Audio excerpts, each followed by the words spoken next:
A Brisbane woman is speaking out after being denied entry to a nightclub because of her cultural face tattoos.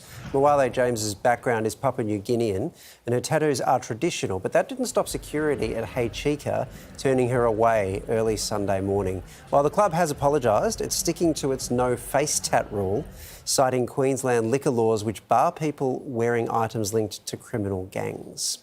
Moale joins us now to discuss it. Thanks very much for your time. Can you tell us just a bit more about what exactly happened when you tried to get into the club?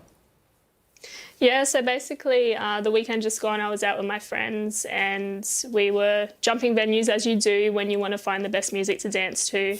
And we went to this place called Hey Chica, which is in Fortitude Valley. And I was first to line up and I gave my licence to the security guard and he looked at my licence and then he looked at me and he said, "I'm not going to let you in because of your face." And so I paused and I went back to him and I said, "You know, these are cultural marks. Are you still not going to let me in?"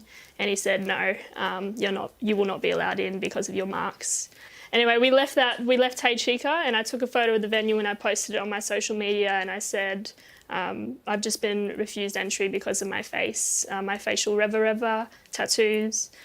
So you'll be hearing from me tomorrow. And we went across the road to a different venue and the security guard there, all my friends said, "Are you going to let her in? Like, look at her licence, look at her."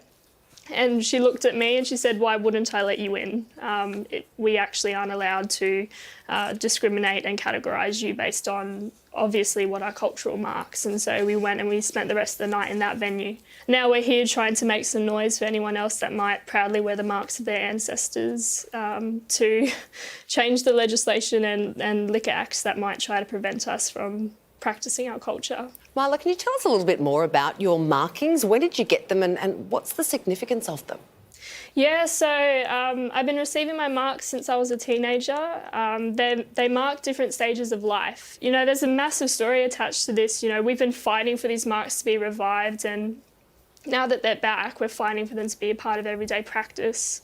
They have a story, each of them, they mark a significant point in time, and I think if you sat down with any Pacific Islander who has cultural marks, you would be able to hear those different stories and how they relate to that person's life and their family. When you put them on your forehead and your elders see you when you're walking down the street, they look at you and they know that you love them. You put that on your forehead to tell them that you love them and that you acknowledge their story and their existence. So when my bulbul sees me, which is our word for grandmother, she can look at my face and see that I have a deep love and respect for her. Moale, do you have any sympathy almost for the guy at the door who is trying to navigate all of this and has just been told no neck tats, no face tats, no knuckle tats? It's hard for him? Yeah, of course, you know, and, you know, this, like I've said this today and I've said this to my family, you know, he had a job that he had to do. His job is to review the people that are going to be coming into this venue, and the venue gives him a policy. The venue gives him a policy that he has to enact, and the venue is actually the one at fault here. You know, that guy was just doing his job. He wasn't rude to me. He was, you know, very respectful. He just said, you know, we can't let you in because the venue says no face tattoos. I'm 47. When I grew up, tattoos were usually buried under clothing, your tetanus shot in one arm and your tattoo on the other. Now, face tattoos are becoming much more common. They're much more visible. Do you think it's time to reassess these laws? You know, the world that you were growing up in was very different to the world that I am growing up in.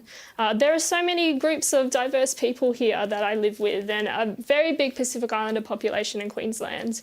And there's a lot of us that are wanting to practice culture, including marking our skin.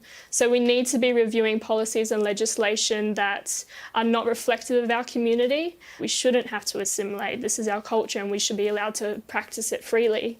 It's a human right to do that. So the laws that we live in should also reflect that, and they should reflect the community that are diverse. So the policy is aimed at bikies.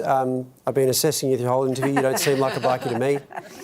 We'll proceed on that basis. We have reached out to Hey Chica for comment. They're yet to get back to us, so we'll see if they do. But Moale, thank you very much for joining us tonight.